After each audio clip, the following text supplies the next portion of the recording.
অন্তর্বর্তী সরকারের সবচেয়ে বড় অর্জন কি জানেন? সবচেয়ে বড় অর্জন বাজার দর। অনেক মানুষকে আমি এখনও বলতে শুনি যে আসলে ইউনূস সরকারই তো ভালো, আবার রাজনৈতিক সরকার ক্ষমতায় আসবে, আবার একই রকম আওয়ামী লীগের মতো যা ইচ্ছা তাই করবে, সিন্ডিকেট করবে, বাজার আবারও অসহনীয় হয়ে উঠবে, ইউনূস সরকার ভালো, কোথাও কোনো ঝামেলা নাই। সো এরকম একটি জনমত, একটা বড় অংশের জনমত এখনও অন্তর্বর্তী সরকারের প্রতি রয়েছে। তার মূল কারণ বাজার দর, দ্রব্যমূল্যের বাজার মোটামুটি সহনশীল।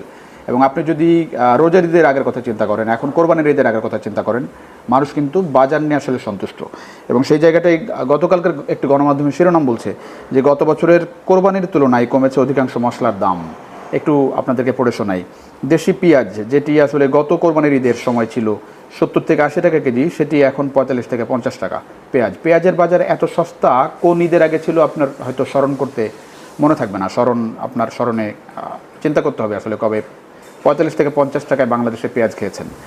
আমদানি করা পেঁয়াজের দাম গত বছর কোরবানির ঈদের আগে ছিল 80 থেকে 90 টাকা। এটি সমকালের তথ্য। এবারের কোরবানির ঈদ, যেটি ঈদ আমরা পালন করব, 50 থেকে 60 টাকা এখন। দেশি রসুন, যেটি 190 থেকে 200 টাকা ছিল এক বছর আগে, সেটি এখন 110 থেকে 120 টাকা। আমদানি করা রসুন 240 থেকে 260 টাকা ছিল গত কোরবানির ঈদের আগে, এবার সেটির দাম 150 থেকে 160 টাকা, অলমোস্ট 100 টাকা কম। আদা, যেটি ছিল 220 থেকে 260, সেটি এখন 110 থেকে 120 টাকা। শুকনো মরিচ 350 থেকে 400 টাকা ছিল গত কোরবানির ঈদের আগে, এবার সেটির দাম 215 থেকে 250, এখানেও 100-150 টাকা কম।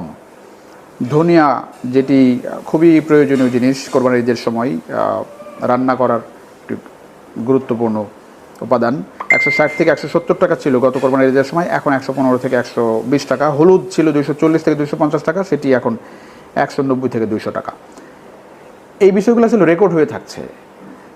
এবং এই যে মানুষ খুশি ইউনূস সরকারের প্রতি বাজার দরের কারণে, আমি এখনও বলতে চাই আইনশৃঙ্খলা পরিস্থিতি এখনও ভালো না। সারা দেশে আপনি যদি কোথাও বিপদে পড়েন, আইনশৃঙ্খলার জায়গাটায় আইনশৃঙ্খলা বাহিনীর খুব বেশি সহযোগিতা পাচ্ছেন না, ক্রাইম রেট কিন্তু একেবারে কম না। সো সেই জায়গাটাই মানুষের আইনশৃঙ্খলার উপরে আস্থা ফেরেনি এখনও, রাতেও খুব বেশি নিরাপদ না।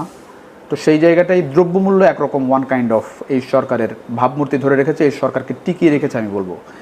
তো এই সরকারের পরে যে সরকার আসবে, সেই সরকারের জন্য সবচেয়ে বড় চ্যালেঞ্জ হবে আসলে এই বাজার দর নিয়ন্ত্রণে রাখা। কারণ আমরা বাংলাদেশের রাজনৈতিক সরকারের সময় সিন্ডিকেট খুব করে দেখেছি যে সিন্ডিকেট আসলে বাজার নিয়ন্ত্রণ করে।